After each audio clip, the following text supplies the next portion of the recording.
ভাই একটা বার্গার দেন। দাঁড়া দিচ্ছি। এই নে, এই নেন ভাই বার্গার টাকা। এই 10 টাকার সাব বার্গার কোনো সময় খাইছে? তোর বাপে কোনো সময় খাওয়াইছে? ভাই এদিকে এদিকে। এই লো ঝাড়ু, এসব ঝাড়ু দে। কি রে, এতগুলো লাগে ঝাড়ু দিতে? এইগুলা ঝাড়ু দিয়া তোরগুলা গুছায় তাহলে তোর 100 টাকা শুধু। যা কাজ কর। ছেলেটাই দিয়ে এইভাবে কাজ কেন করাইতেছে জিজ্ঞাসা করি। ছোট ভাই কি হইছে? ও এমন ব্যবহার করতেছে কেন?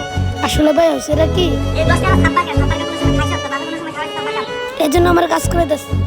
আচ্ছা ঠিক আছে, চলো আমার সাথে। এই যে ভাই আর 100 টাকা। হিসাব ক্লিয়ার। এখন হিসাব বাকি আছে। ছোট লাগা একটা কানের নিচে। না ভাই, আরে ভয় পাইস না, তোর ভাই আছে লগে, মার একটা জোরে। ভাই ওরে যে মারি আর মধ্যে আমার মধ্যে পার্থক্যটা কি ভাই? দেখছস এই বাচ্চার ভিতর মনুষ্যত্ব তোর চেয়ে বেশি আছে। এই বাচ্চাটা এত মারছস, অপমান করছস, এত কিছু করছস, তাও এই বাচ্চা তোর মারতে চায় না। কিছু তো শরম কর। আর হ্যাঁ, নেক্সট টাইম থেকে কোনো বাচ্চাকে হাত ধরার আগে 100 বার ভাবিস।